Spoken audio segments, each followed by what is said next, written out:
make a go of it. All right, fire away, guys. It seems like things, the running game for Notre Dame picked up a little bit in the second half, but in the first half, seems like you guys did a really good job. Are you making progress in that area? I think we are. Obviously, like you said, we want to be more consistent there in the second half and try and get ahead of the chain so that we can create a predictable pass situation and get into some of our good stuff in the pass rush from a D-line standpoint. But there's some things to build on in the first half, without a doubt. Obviously, we're all disappointed in how the game ended up, but there are things when you really look at the film that you can build on, and there's obviously things you got to correct. It seems like Sam continues to just get better each week. Is there any temptation to maybe get him into the starting lineup, or is it just you're getting enough from the guys ahead of him right now for them to maintain their job? Sure, and you see the sack. See the sack the week before. Obviously, plays into every single play, production and performance. He's doing a great job, and he's getting more reps because of it.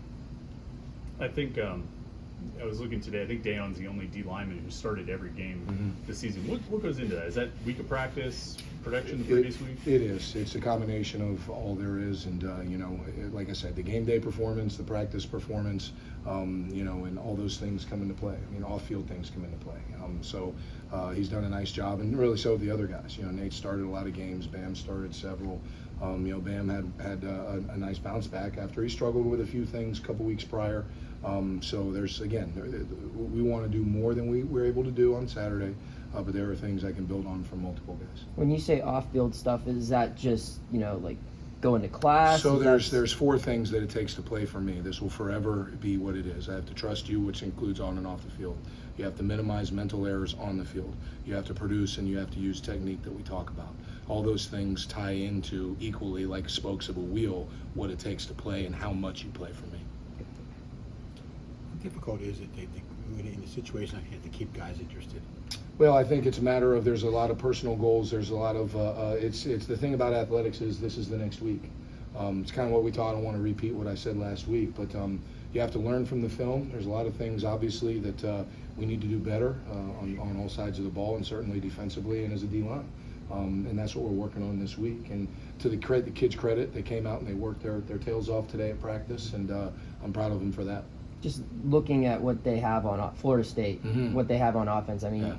how do you guys Weapons, go about even trying to start slowing that Well, down? I think you do everything you can to put our guys in the best position within our scheme that we possibly can. Like you said, they've got, the quarterback's a tremendous player. I've known him since he was in high school and throughout his career, and he had a great first half against us when we played them in 2020. He popped off a very long run against us in that game. It's a play that they still run and that we're very aware of. He's tremendous with his feet. He's got a tremendous arm. He can throw off-balance passes. Certainly not going to compare him to Mahomes, but some of the out-of-position throws that he makes are special.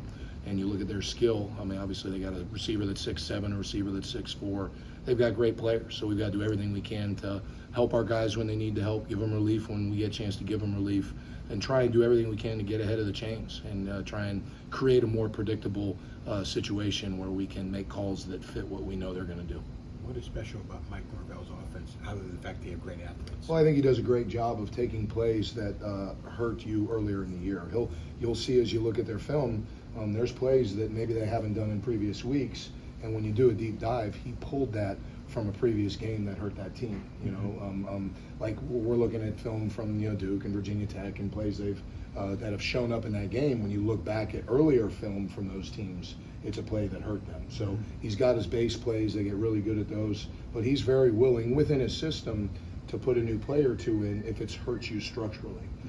So that's one of the things that Mike Norvell's really good at, and you got to tip your hat to the job he's done there from a recruiting standpoint and a culture standpoint. He's done a nice job.